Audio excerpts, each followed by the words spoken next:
Face à la situation qui prévaut à Lambaréné où la fourniture en eau a été drastiquement réduite eu égard aux inondations de ces derniers jours ayant impacté la centrale, le vice-premier ministre, Alain-Claude Bilibs, a réuni ce mardi 22 novembre à Libreville, les directeurs généraux de la Société d'énergie et d'eau du Gabon, SEG, et du Conseil national de l'eau et de l'électricité, CNI.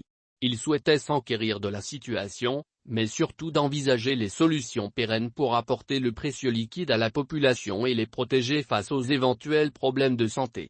Plusieurs sujets ont été au centre de la séance de travail qu'a eu, ce 22 novembre, le vice-premier ministre, Alain-Claude Bilibs, en charge du département de l'énergie et des ressources hydrauliques. Avec les responsables de la Société d'énergie et d'eau du Gabon, SEG, et du Conseil national de l'eau et de l'électricité, CNI, entre autres, il a abordé la situation de Lambaréné, quasiment privé d'eau potable à cause des inondations ayant occasionné des dégâts.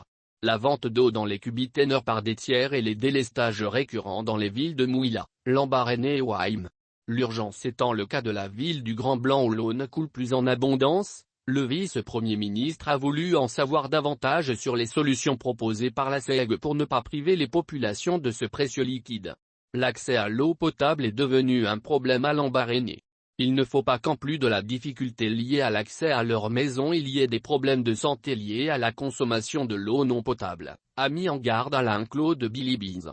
En réponse, le directeur général de la SEG, Gustave Ememailly, relevant la difficulté de l'acheminement du gazoil a laissé entendre que des camions-citernes distribuent de l'eau afin de parer au plus pressé. Le tout en attendant des solutions pérennes et idoines pour répondre aux besoins des populations.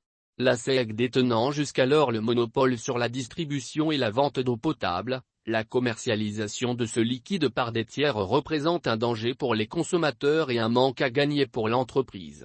À ce qu'il se dit, le mètre cube d'eau vendu moins de 500 francs par la société est revendu à 40 000 francs CFA, voire plus. Où prennent-ils cette eau? Est-elle saine? Qui fixe le prix?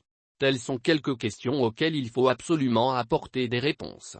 Cette activité est illégale, et elle doit être encadrée, a laissé entendre une source de la SEG qui rappelle que les textes sur la libéralisation du secteur de l'eau ne sont pas encore adoptés.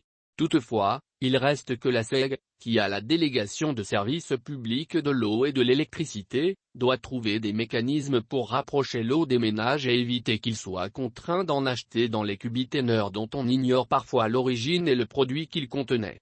Enfin, des villes du pays Lambaréné, Mouila et Ouaïm sont encore confrontées au délestage récurrent. Pour cette situation, le vice-premier ministre a instruit les directeurs généraux à trouver des stratégies pour remédier à la situation.